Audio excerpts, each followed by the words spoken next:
బాలినేని శ్రీనివాసరెడ్డి ఆయనకిస్తున్న priority Jaganmohan Reddy highest priority. తన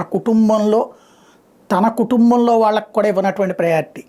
షర్మిలకు ఇవ్వని ప్రయారిటీ, వైవి సుబ్బారెడ్డికి ఇవ్వని ప్రయారిటీ, రవీంద్రనాథ్ రెడ్డికి ఇవ్వని ప్రయారిటీ, అనిల్కి ఇవ్వని ప్రయారిటీ బాలినేనికి ఇస్తూనే వస్తున్నారు తన ప్రతిభని దృష్టిలో పెట్టుకుని.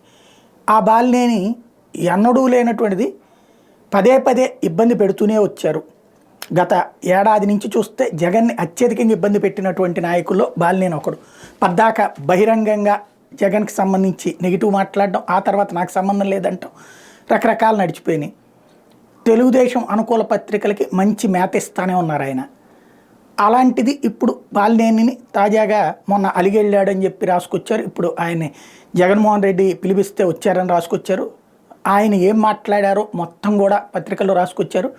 గిద్దలూరు చేస్తావా లేకపోతే ఒంగోలు చేస్తావా అంటే, ఒంగోలులో 170 కోట్ల రూపాయల దాకా ఇవి ఉన్నాయి, బాకీలు ఉన్నాయి. ఏదైతే జగనన్న ఇళ్లకు సంబంధించినటువంటి స్థలాలకు సంబంధించి ఆ డబ్బులు ఇస్తే నేను చేస్తాను ఒంగోలు నుంచి అని చెప్పారని, ఈయన నేను మాట్లాడతానన్నారని, 2 రోజుల్లో చూస్తానన్నారని. అయితే ఇవాళ పొద్దునే జీవో జారీ అయింది డబ్బులు రిలీజ్ చేయమని చెప్పేసి. కాబట్టి ఇప్పుడు బాలినేని మరి ఒంగోలు నుంచినే పోటీ చేసేటటువంటి అవకాశం కనబడుతుంది. మరి బాలినేని ఆగుతారా, లేకుంటా మాగుంట బయటకు వెళ్తున్నారు కాబట్టి మాగుంట వెంట వెళ్తారా చూడాల్సి ఉంది.